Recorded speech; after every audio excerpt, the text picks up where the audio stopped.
Oui, quelques conseils pour la répartition de nos ressources.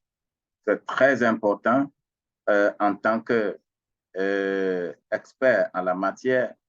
Nous avons besoin de donner quelques pistes afin que nous puissions les suivre et répartir correctement nos ressources. Ce que nous gagnons, c'est pour nous, c'est notre ressource.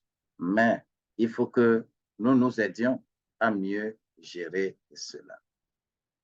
Dans le budget, quelques méthodes pour la répartition des ressources. Nous avons d'abord la règle de 50-20-30. Que quelqu'un me dise 50-20-30. Ça veut dire quoi? Quand vous allez les additionner, vous allez trouver 100. 50-20-30. Cette règle permet alors de calculer un pourcentage pour nos charges fixes, pour que notre effort d'épargner et nos charges variables puissent nous aider. On part sur la base de nos ressources mensuelles et on y applique ces pourcentages-là. 50% de pour nos besoins. Lesquels besoins? Ce sont les besoins de charges obligatoires, charges fixes obligatoires. On affecte 50% pour les charges fixes obligatoires. C'est quoi on appelle charges fixes obligatoires? Il s'agit des prélèvements, il s'agit des impôts, il s'agit des assurances, il s'agit de loyers, il s'agit de salaire. Tout ce que nous avons là, la scolarité de nos enfants, tout ça là, constitue charge fixe. Il faut que 50% de mes ressources puissent vraiment satisfaire tout ça là. Ici, là, il n'y a pas plaisir dedans. On ne va pas mettre plaisir dedans. Parce que ce sont les dépenses obligatoires. Si ton salaire, tes ressources n'arrivent pas à couvrir au moins 50%, à 50% pour ces charges fixes, il faut commencer à réfléchir suivant cette méthode. La deuxième 20, là, 20% pour l'épargne. Quand je prends mes ressources, je prends mes salaires. Si c'est 100 000 francs, je prends en même temps 20 000. J'épargne. C'est une rigueur que je dois m'imposer. Parce que les jours chauds vont arriver. L'épargne est important pour nous. Le dernier, 30%, il s'agit des besoins qui sont liés aux envies, les choses que j'envie, les sorties, les décorations, mais aussi l'alimentation. Si tout ton salaire ne sert qu'à manger, tu es face à un danger. Ta famille, tu es danger dans la famille et tu es également danger dans ton service. Parce que tu chercheras toujours des moyens frauduleux pour combler le vide chez toi à la maison. Et c'est grave. C'est pourquoi les détournements doivent être punis sévèrement. La deuxième méthode, il s'agit de 20, 20, 30, 30.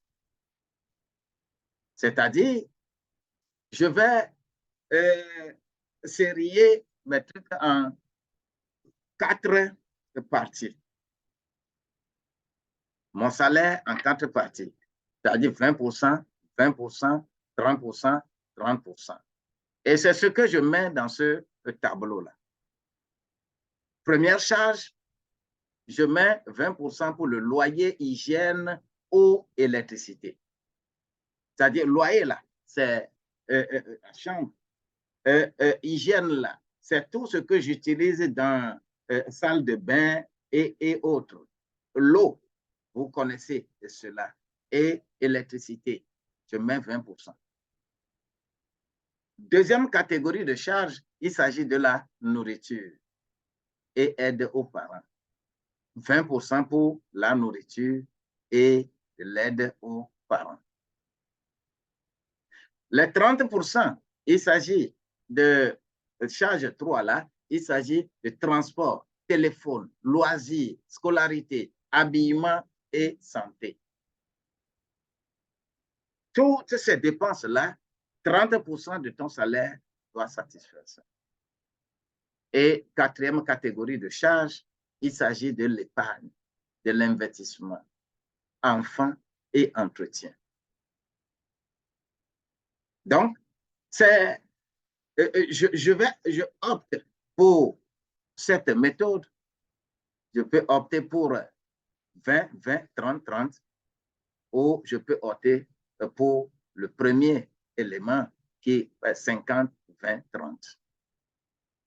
Ce n'est pas fini. Je peux également parler de la règle de 50, 40, 10. 50, 40, 10. Il s'agit de quoi? Cette règle consiste à réserver 50% de ton revenu aux charges fixes indispensables, 40% aux charges variables et 10% pour l'épargne.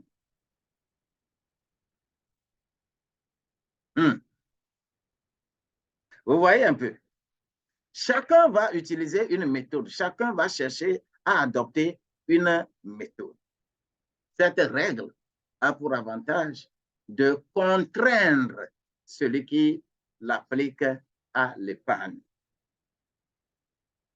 Parce que 10% pour l'épargne, ce n'est pas quand même trop, mais cela permet d'assurer demain et faire des investissements. Ça, c'est la méthode de 20, 40, 10. Ce n'est pas fini. Je peux encore adopter la méthode règle de 50-50. 50-50, cette règle consiste à faire quoi? À répartir les charges en deux catégories. Ces deux catégories, ce sont les charges fixes et les charges variables. Mais cette méthode-là, 50% du revenu est affecté aux charges fixes et 50% aux charges variables. Alors, si un excédent est dégagé, maintenant c'est si un excédent est dégagé dans l'une des rubriques, alors là, il est réservé à l'épargne. Mais est-ce que souvent, l'épargne même va se dégager n'importe comment? Cette méthode risque de ne pas avoir trop de rigueur. Avec cette méthode, il est difficile de réaliser une vision. Budget familial. Tout ceci, je le dis pour la famille, pour que tu aies une rigueur. Alors, je vais faire une véritable longue conclusion, comme j'avais fait une longue introduction. Alors, dans cette conclusion-là, une méthode, des outils et un peu de persévérance, ça nous permet à tous ceux qui souhaitent gérer précisément leurs ressources familiales au jour le jour. Il te faut des méthodes, il te faut de la rigueur. Oui. Donc, gérer son budget peut paraître parfois laborieux, d'accord, mais c'est indispensable, très indispensable. Gérer un budget demande de la rigueur, de la discipline et surtout la capacité de faire des choix difficiles. Trouver de l'argent est difficile. Ne gaspillons pas l'argent. C'est sérieux. Nous avons beaucoup commencent à travailler oh, nous commençons à travailler. Et vous allez voir 30 ans passer comme du vent. Et que vous allez vous rendre compte que, mais j'ai commencé à travailler, ça ne fait pas longtemps, mais tu es déjà vieux. Parce que tu n'as pas associé une rigueur à ton budget familial. Cette rigueur conduit à une bonne gestion. Bien-aimé, selon le général Colin Powell, il a dit quelque chose. Il n'y a pas de secret pour la réussite. Il n'y a aucun secret pour la réussite. La réussite est le résultat de la préparation, le travail assidu et d'apprendre à ses propres échecs, d'apprendre de ses propres échecs. C'est ce que Colin Powell a dit, secrétaire d'État américain. La réussite, là, ce n'est pas un secret. La réussite, c'est le résultat du travail, de la persévérance dans le travail et comment tu prends les échecs pour les capitaliser pour devenir des richesses pour toi. C'est ce qu'on appelle réussite. Alors, faisons attention. Je voulais dire, la bonne gestion, alors, c'est planifier, organiser, diriger, contrôler. Donc, c'est quoi? C'est avoir une bonne rigueur. C'est se fixer des priorités financières. C'est avoir une vision globale. Une vision globale d'abord et une vision spécifique ensuite. Et la décliner, les décliner en plan d'action. Donc, en tout état de cause, on définit des stratégies. Les stratégies doivent être ramenées en un objectif et les objectifs en plan d'action. Le plan d'action, il faut mettre maintenant les activités pour atteindre les objectifs. Avoir un objectif précis. Là, tu es en train, le budget familial t'aide à faire tout ça là. Ne pas être dispersé, c'est-à-dire, vous ne pouvez pas disperser vos ressources, vous-même, vous ne serez pas dispersé. Vous devez vous comporter comme de l'aigle. L'aigle, quand l'aigle est fatigué, vous savez de quoi, comment l'aigle fait. Comment l'aigle peut aller sur une montagne et aller rester là-bas pendant de 40 jours et sans manger et se déplumer et aiguiser toutes ces choses-là et revenir en force. Il faut se comporter comme l'aigle. Le budget, c'est pouvoir clarifier ses ressources selon sa vie. C'est important.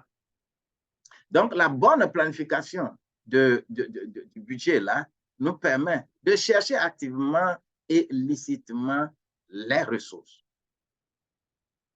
Vous voyez, choisir un mode de vie, cela te permet de choisir un mode de vie. Votre vie ne sera pas laissée n'importe comment pour faire n'importe quoi, mais votre vie vous permettra d'être plus modéré, votre vie vous permettra d'être plus raisonnable, être spécifique et personnalisé. Votre personnalité en dépend. Le budget familial me permet d'examiner l'opportunité d'engager une dépense. Si la dépense est indispensable, quand on doit engager cette dépense, c'est le budget qui me le dit. Le budget familial permet à la famille de faire des dépenses utiles et économiques. Le budget familial permet à cette famille au foyer de conserver, de classer, de comptabiliser les différentes traces d'entrée d'argent et de sortie d'argent. Alors, ça nous permet d'accroître nos revenus. C'est très important. Alors, les petits ruisseaux font de grandes rivières. Lorsque vous avez de petites ressources un peu partout, là, on les capitalise et vous avez les grandes richesses. C'est très important lorsqu'on est dans le budget familial. L'eau du robinet, nous devons savoir que le robinet chasse, arrose et les débits. Comment ça sort et ce que ça fait. L'électricité, nous devons savoir comment gérer toutes ces choses-là. L'eau, on ne va pas laisser le robinet comme ça. Ça permet d'avoir un contrôle. L'électricité, on ne va pas allumer les choses n'importe comment, mais on va éteindre les ampoules et les climatiseurs, les ventilateurs au moment opportun. Parce que vous avez vu que l'électricité a augmenté lors du contrôle du budget. Vous avez vu que l'électricité a augmenté. Le téléphone, tout ça là, vous devez les maîtriser si vous faites vraiment votre budget familial. Votre alimentation, c'est à prospecter avant d'acheter. On ne va pas acheter n'importe comment. Il faut acheter en gros pour bénéficier de bonnes remises. Avoir un budget familial, c'est accroître ses revenus. Oui, tes revenus vont s'accroître. Parce que tu es en train de mesurer chaque fois ce qu'il faut faire. En plus du salaire, avoir d'autres sources de revenus. Cela veut dire que vous êtes dans le budget familial. Il faut avoir un compte d'épargne. Et après, il faut acheter des actions, c'est bon. Et il faut acheter des obligations, c'est bon. Tout ça là, c'est parce que vous avez fait budget familial. Donc, être capable de contenir ses envies. Tes envies doivent être contenues. Il ne faut pas envier les choses n'importe comment. Il faut renoncer à des dépenses de prestige. Il faut être capable de gérer le futur, le budget familial. Ça nous permet d'avoir un nouvel état d'esprit d'économie, état d'esprit de prévoyance, état d'esprit de réflexion et maîtrise de soi, état d'esprit d'organisation, état d'esprit de rentabilité, état d'esprit de l'entreprise. Nous avons besoin de tout ça.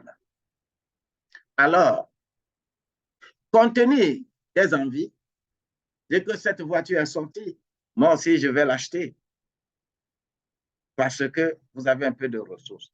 Il faut faire attention. Il faut contrôler ses envies. Il faut contenir tes envies en matière de boissons. Il y a des gens qui achètent n'importe comment des boissons, des buvards. Il faut faire attention. Lorsque on fait correctement son budget familial, on limite ces dépenses-là. Contenir les fêtes. Il y a des gens, quand ils veulent parler de leur anniversaire, quand ils veulent parler de fête aujourd'hui, ils vont aller même emprunter de l'argent pour venir fêter. Le budget familial nous permet de restreindre ces envies-là. Bien-aimés, en résumé, une bonne gestion du budget égale rigueur, égale discipline de vie. Rigueur, discipline de vie. Une vie disciplinée n'est pas privation, moins et souffrance. Vous voyez? Quand vous avez une vie disciplinée, cela n'est pas synonyme de privation. Ce n'est pas que vous vous privez de quoi que ce soit, mais il faut satisfaire les besoins nécessaires. On n'a pas besoin de gaspiller, mais de satisfaire les besoins nécessaires. Avoir une vision très loin, parce que lorsque vous épargnez, vous avez la vision d'avoir, par exemple, une maison belle, une grande maison, c'est ce que vous êtes. Le budget familial vous permet d'envisager ces choses et avoir de bonnes visions. Des maisons jolies. Mesdames, messieurs, je voudrais maintenant terminer par un adage que nous essayons de mettre tous les jours. Quand tu as un projet d'1 an, il faut s'aimer du riz. Quand tu veux avoir un projet pour 10 ans, il faut planter des arbres. Et lorsque tu veux avoir un projet de 100 ans, il faut former les hommes. La même chose, lorsque tu veux récolter dans 3 mois, il faut planter tomates. Mais lorsque tu veux récolter pendant 1 an, il faut planter des bananiers. Mais lorsque tu veux récolter pour l'éternité, il faut planter l'homme. C'est donc en espérant que chacun aura attiré un petit plus dans cette séance que je voudrais vous inviter tous à pratiquer le budget familial. Pratiquez le budget familial. Je vous en prie, pratiquez le budget familial. Si vous avez d'éventuels soucis, votre association, votre regroupement a d'éventuels soucis, nous allons vous aider. Nous allons solliciter, nous allons vous aider à compiler le budget pour l'année qui vient, pour que vous ne soyez pas dans des situations sombres tous les jours. Non. Vous pouvez avoir petite ressources, mais avoir grande réalisation. Que le Seigneur nous bénisse. Il s'agit de votre serviteur Boniface Agoudavi. C'est le cabinet Holistic Consulting for Local Governance. ACLG cabinet. Nous sommes à Mandarome, non loin de l'hôtel Eli Palace.